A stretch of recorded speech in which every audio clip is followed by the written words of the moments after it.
नमस्कार दोस्तों, स्वागत है आपका हमारे चैनल आचार्य जागेंद्र मिश्रा में महाशिवरात्रि व्रत कथा। दोस्तों, आज की इस वीडियो में हम आप लोगों को महाशिवरात्रि व्रत की कथा सुनाएंगे।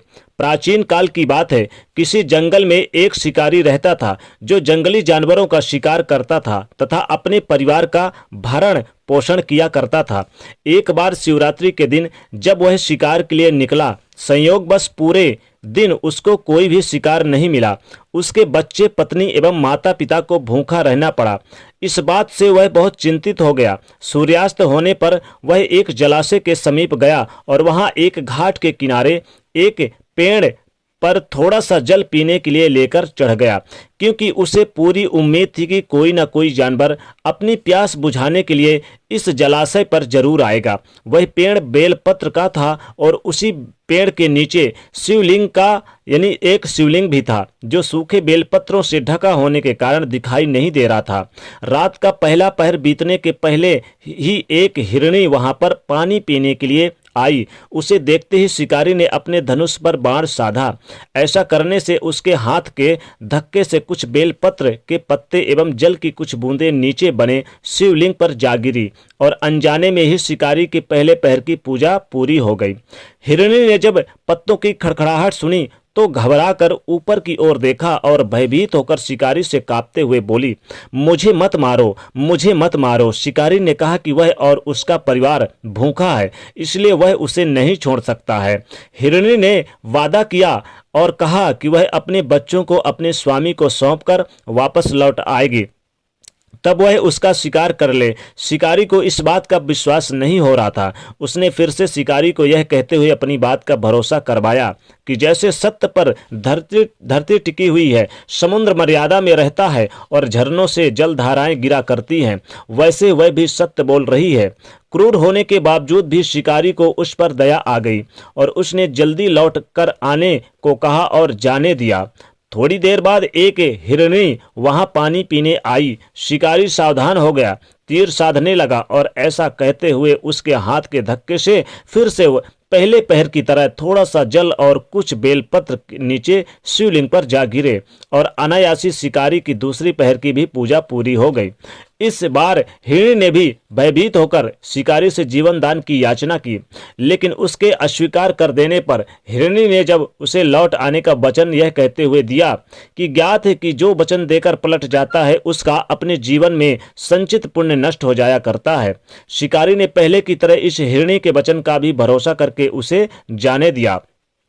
अब वो उसी चिंता में व्याकुल हो रहा था कि उनमें से शायद ही कोई हिरणी लौटकर आए, उसके परिवार का क्या होगा। इतने में ही उसने जल की ओर आते हुए एक हिरण को देखा और उसे देखकर शिकारी बहुत प्रसन्न हुआ। अब फिर धनुष पर बाण चढ़ाने के लिए उसकी तीसरी पैर की पूजा भी स्वतः ही संपन्न हो गई। तो दोस्तों, आगे बढ़ने से पहले आपसे एक विनम्र निवेदन है कि वीडियो को लाइक शेयर अवश्य कर दें दोस्तों, और चैनल को सब्सक्राइब कर लें दोस्तों। लेकिन पत्तों की गिरने की आवाज से वह हिरण सावधान हो गया।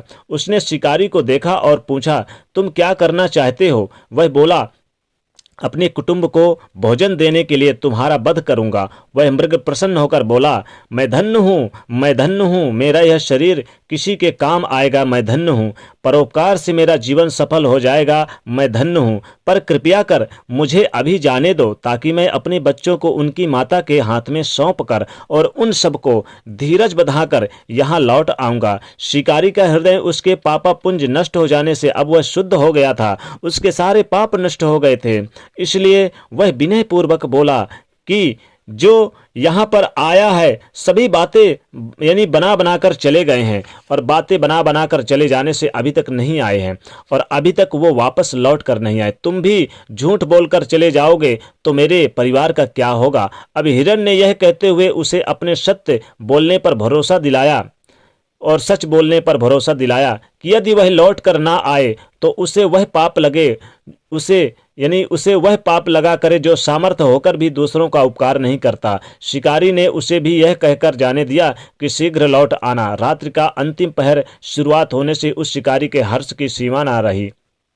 क्योंकि उसे उन सब हिरणी को अपने बच्चों के साथ आते देखकर यानी आते देख लिया था। उन्हें देखते ही उसने अपने धनुष पर बाण चढ़ाया और अपनी पहली पहर की तथा उसकी चौथी पहर की भी पूजा संपन्न हो गई। पहले पहर की तरह चौथी पहर की भी पूजा संपन्न हो गई।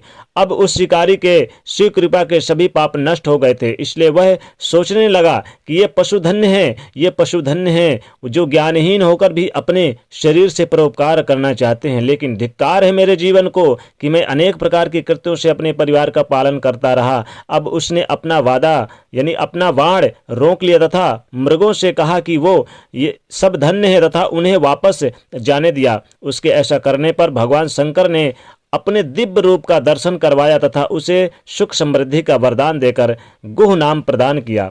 यह गुह नाम वही था जिसके साथ भगवान श्री राम ने मित्रता की थी। भगवान शंकर ने शिकारी को वरदान दिया कि त्रेता युग में भगवान राम तुम्हारे घर आएंगे और तुम्हारे साथ मित्रता करेंगे, तुम्हें मोक्ष भी मिलेगा।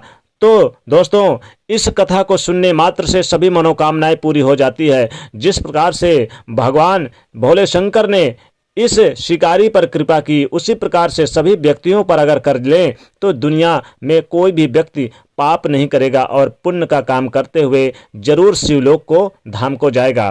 तो दोस्तों, भले ही अनजाने में ही शिकारी ने महाशिवरात्रि का व्रत किया और व्रत करके भगवान शंकर ने उसे मोक्ष प्रदान किया और वो भगवान शिव शंकर जी को प्राप्त हो गया।